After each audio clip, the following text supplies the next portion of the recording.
Shalom. In this video, we are going to look at a seeming contradiction in the words of the Rambam about the influence that our neighbors have on us and the need to live in Eretz Yisrael. We'll call it that. The Rambam stated in Hilchos Deos, which is his section of halachos dealing with a person's character, that the way that a person, the nature of man, they'll put it this way, is that they follow the actions of those around them. If you're with a good group of people that are tzaddikim, and they're chachamim, and they're learning, and they're involved in the pursuit of wisdom and mitzvos, so then chances are you'll follow that path because we're influenced by those around us. And in the negative, that's also true, that if we're surrounded by people that are not good people, we will take on their actions and not become good. And the Rambam says, therefore, the logic is that you should live among good people. Rambam goes so far as to say that if you're living among bad people and there's no option of good people in your area, you should move, even to the point, says the Rambam, to go out into the middle of the desert and live by yourself is better than living among evil people who are going to influence you the wrong way.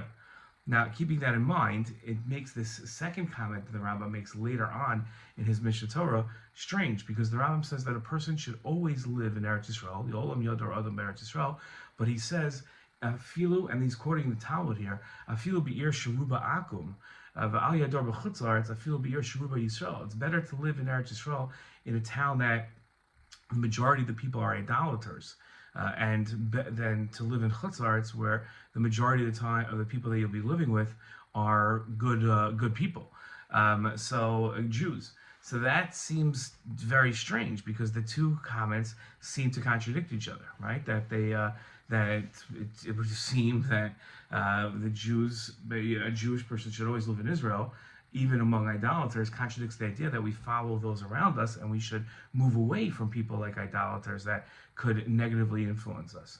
So not only that, but we find psukim throughout the Torah that tells the Jewish people as they enter Eretz Yisrael with Yoshua, right after they left Egypt, or I shouldn't say right after, 40 years after they left Egypt, that the reason why they have to kill out the Canaanim, the people that were living there at the time, was because they are going to influence the Jewish people to be idolaters and to move away from Hashem. That would seem again to be saying that we can't have, even in Eretz Yisrael, we shouldn't have people that are bad. So how could the Rambam say that you should live in Israel even if the majority of the people are idolaters?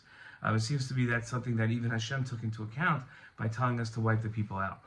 And what I'd like to suggest is that if Eretz Yisrael is settled properly, meaning Lishma, it's not settled for nationalism, it's not settled for individual gain or for profit, but rather it's done because this land, the land of Israel, is Nachlat Hashem, is the God's portion.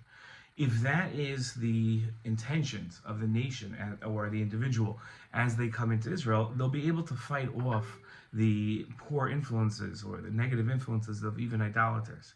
But if they don't have that intention, and Hashem was worried that the Jewish people, when they came into Eretz Yisrael, would not have the highest of intentions.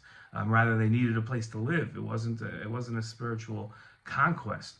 Then one does have to worry about who's influencing them, and therefore the solution wasn't not to move to Eretz Yisrael to stay in the desert, but to kill out the people that were the bad influences and make sure that they couldn't influence people poorly. So, to summarize, it seems like it's a contradiction, but it's not. And the idea is that a person can, if they live in Eretz Yisrael with the proper intentions, and they have that lishma as what's setting the foundation for their settlement of Israel, because they want to be under the hashgacha and they want to be in a place where Einei Hashem Elokecha ba, so then that can move off and protect against the negative influences of even idolaters.